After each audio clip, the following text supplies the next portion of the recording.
Salut les amis, imaginez, vous êtes l'un des meilleurs coachs de MLS, vous remportez la MLS Cup, la Leagues Cup, vous êtes nommé coach de l'année, et puis bam, vous signez au mythique Celtic Glasgow, un géant européen, pour vivre le rêve. Et un mois plus tard, vous êtes viré, licencié, saqué. C'est exactement ce qui vient d'arriver à Wilfried Nancy. Oui, le Français Wilfried Nancy, arrivé il y a à peine 33 jours, a été remercié ce lundi par le Celtic FC après une défaite humiliante 3-1 contre les Rangers dans l'Old Firm Derby. 6 défaites en 8 matchs, c'est du jamais vu. Est-ce le plus court mandat de l'histoire du Celtic? Le plus gros flop de ces dernières années? Aujourd'hui, on décortique tout ça en détail.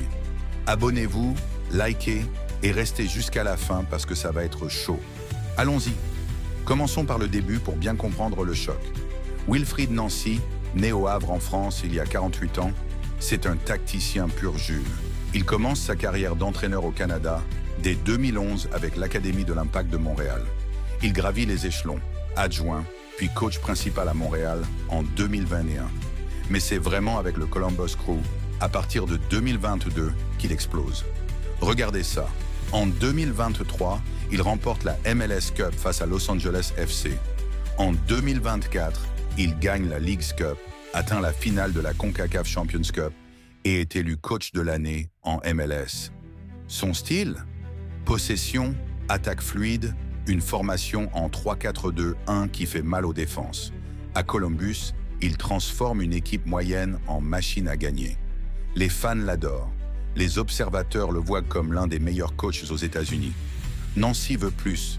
L'Europe l'appelle et il rêve de revenir sur le vieux continent. Fin 2025, le Celtic est en crise. Brendan Rodgers démissionne fin octobre après des désaccords avec la direction.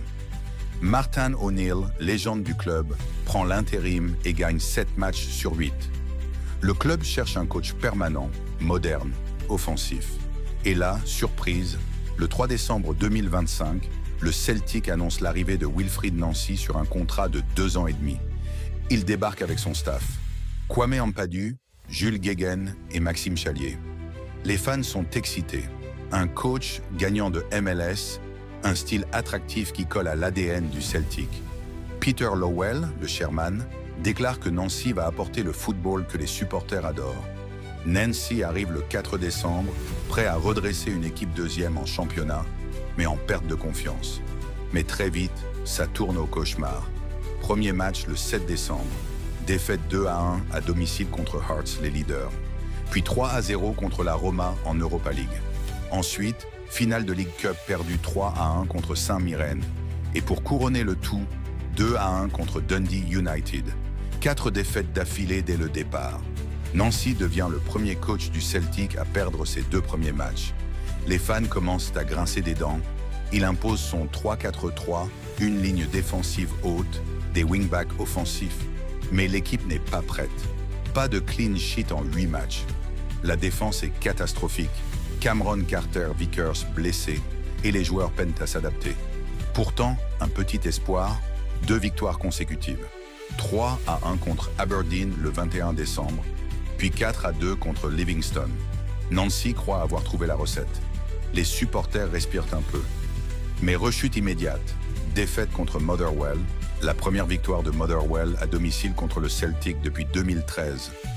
Et puis, le clou du spectacle, le derby contre les Rangers le 3 janvier 2026 à Celtic Park. Le Celtic mène 1-0 à la mi-temps, tout va bien. Et puis, seconde période catastrophe. Les Rangers reviennent et gagnent 3-1. Protestation des fans devant le stade, colère contre la direction et contre Nancy. Le lendemain, c'est fini. Ce lundi 5 janvier 2026, le Celtic annonce officiellement. Le Celtic Football Club annonce aujourd'hui avoir décidé de résilier le contrat de son entraîneur, Wilfried Nancy, avec effet immédiat. Le club remercie Wilfried pour ses efforts et lui souhaite, ainsi qu'à sa famille, beaucoup de succès pour l'avenir. Son staff part aussi, Ampadu, Guéguen, Chalier, et même Paul Tisdale, le directeur des opérations football, est viré. 33 jours seulement au poste. C'est le mandat le plus court pour un coach permanent dans l'histoire du Celtic. 6 défaites en 8 matchs, Le club deuxième à 6 points de Hearts et à égalité avec les Rangers. Une déroute totale. Pourquoi ça a foiré si vite? Nancy voulait imposer son style possession-based, mais l'équipe n'avait pas les joueurs pour. Ligne haute trop risquée, pas assez de temps pour adapter les méthodes. Le Celtic était déjà fragile après le départ de Rodgers. Et l'Old Firm, c'est impitoyable. Une défaite là-bas, et c'est la fin. Les fans protestent contre le board, accusés d'avoir mal choisi. Martin O'Neill pourrait revenir en intérim, ou un nouveau coach rapidement. Le Celtic a une série de matchs dingues. 8 en 24 jours, dont Europa League contre Bologna et Utrecht. Wilfried Nancy, de héros de MLS à flop européen en 1 mois. Le foot est cruel, les amis. Qu'en pensez-vous? Nancy méritait-il plus de temps? Le board du Celtic a paniqué? Qui pour le remplacer? Dites-moi tout en commentaire. Si cette vidéo vous a plu, likez, abonnez-vous, activez la cloche pour ne rien rater des actus foot. On se retrouve bientôt pour la suite de cette saga folle au Celtic. Allez, ciao!